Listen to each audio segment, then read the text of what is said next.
I was excited when Apple announced their new Studio display, a display made specifically for Macs. Surely it would be as revolutionary as their newly released Apple Silicon Mac lineup, right? And now, I'm not even angry. I'm just disappointed because there was so much potential here. Don't get me wrong, it's not necessarily a bad monitor. It's just that Apple made some truly mind-boggling decisions here that, in my opinion, ruined what could have been a truly exceptional product. Let me explain. Also, quick thanks to Aura for sponsoring this video, but more on that later. Starting with the design, you've got to give it to Apple. This display is absolutely stunning from any angle. It's made entirely out of solid aluminium and glass, and the exhaust and speaker grills are precisely machined into the metal. Now, I don't like the relatively large bezels around the screen. I think other monitors do this much better, like the Dell U2720Q. Also, the bezel is glass, so it picks up a lot of fingerprints, which are very noticeable. Although, being glass, the entire screen is also very easy to wipe clean. Moving on to the stand, you get two options at the base $15.99 US price point, the tilt adjustable stand or the Visa mount adapter. Now the stand is essentially useless. I mean, it looks really nice, but you can only tilt the monitor up and down. There's no other adjustability. There's no swivel, portrait mode, height adjustability. Well, there is, if you pay an extra $400 for the privilege of being able to raise your screen up and down. Even the cheapest $100 budget monitors out there allow for more adjustability than this. And the worst part is, if you buy this stand option and you want to switch to a Visa mount, maybe you change your mind, or maybe you move to a different desk setup where a Visa mount is more practical, you can't change it unless you take the entire thing to your closest Apple store and beg them to change it over for you. Now, the connectivity options are decent. There's one upstream Thunderbolt 3 port with 96 watt charging and 3 downstream USB-C ports up to 10 gigabits per second for peripherals, storage, and networking. Now, personally, I didn't mind that there were no other ports on this display, so no HDMI, no USB-A, which I don't think is a big deal because, let's face it, if you're buying this product, you're going to have a Thunderbolt Mac anyway.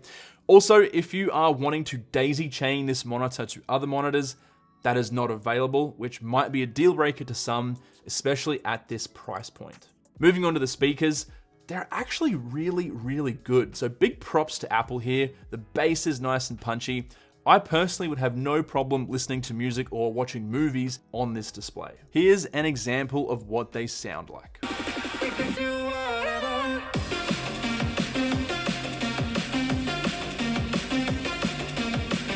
Same with the webcam. While the quality isn't great and is actually better on the 14 and 16-inch MacBook Pros, it's a welcome addition for people who need a webcam, especially due to the center stage feature and built-in microphone array. But like I assume a lot of other people out there, I don't really need either of those features. I personally use headphones because A, it just sounds better if you have a decent pair of headphones, and B, it doesn't disrupt people around you if you're listening to music or watching YouTube videos, for example. And I don't regularly use a webcam, and if I ever need to use a webcam, I have one on my MacBook. And if I actually want a good quality webcam picture, I will still need to go out and buy a dedicated webcam from Logitech, for example. So if you need both the speakers and webcam, the Studio display is a more appealing option than someone who doesn't. Now, the best way to describe the display on this thing is good, but also kind of boring.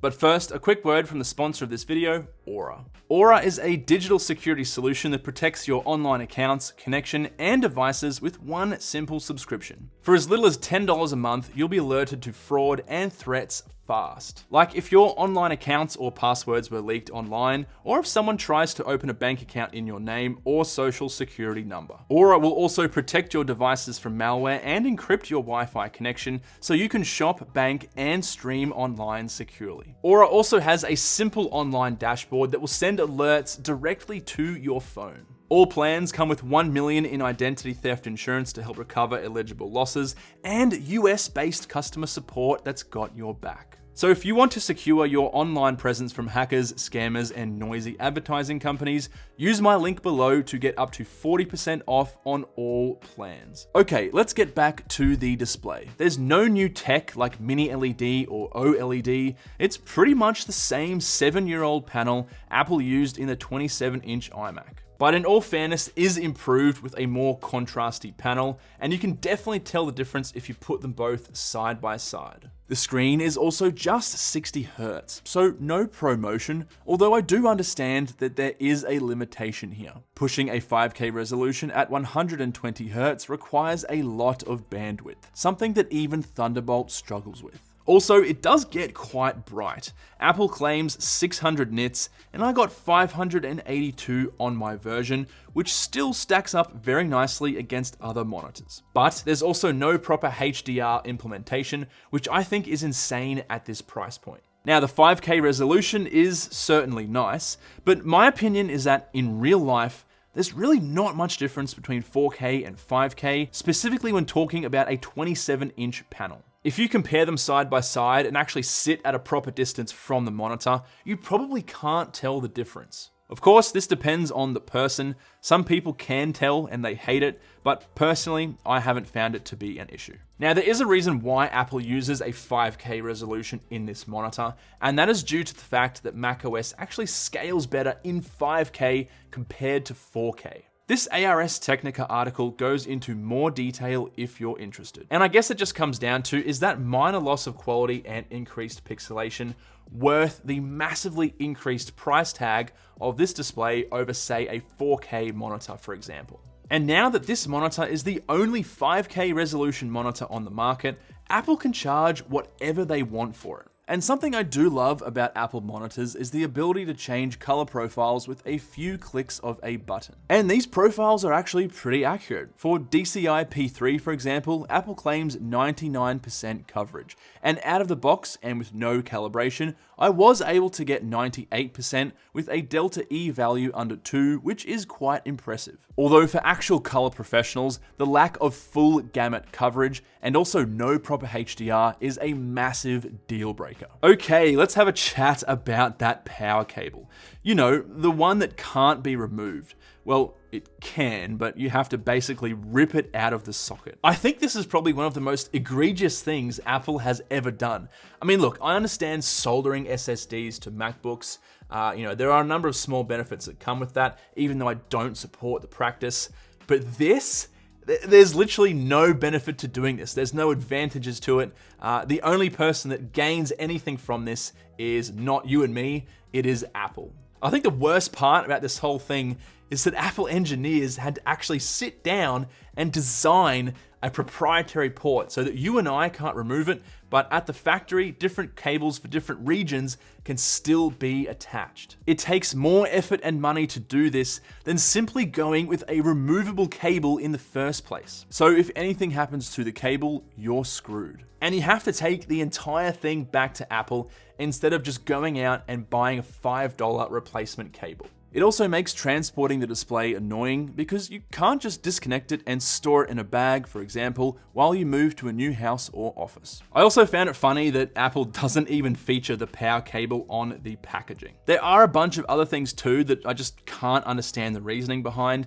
The A13 chip inside the display essentially does nothing apart from center stage and spatial audio. We could have had Face ID, AirPlay, Apple TV, etc. And this is on top of all the other things I've already mentioned. Now, if Apple made a few changes to this display, I would totally buy it and use it as my main monitor in a heartbeat. First, ditch the A13 chip and reallocate the cost savings to a feature that will have more impact on the user experience. You know, like the panel that people will be staring at all day long. Second, update the panel technology to something more modern and future-proof like mini LED or OLED. And third, use MagSafe for the power plug. And I think we can all agree that that would make this a much more appealing product, and it would also future-proof your purchase for probably 10 years at least. Now, realistically, there aren't a lot of alternatives to this monitor at the same price point, again, because it's the only 5K resolution monitor available right now.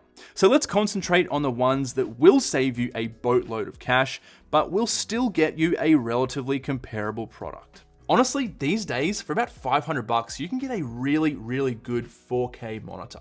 Now, granted, it's not gonna be quite as good quality as this. You're not gonna have the aluminum and the glass, for example, but you're gonna get the bulk of the features for 1/3 the cost. And I don't think the Studio Display is necessarily a bad monitor. I mean, if you want a decent panel, 5K resolution for native macOS scaling, a webcam, and speakers, you know, it does those things, but I just don't think the price is very good value at all, and there are just so many missed opportunities here. Anyway guys, hopefully you enjoyed this video, and I'll catch you in the next one.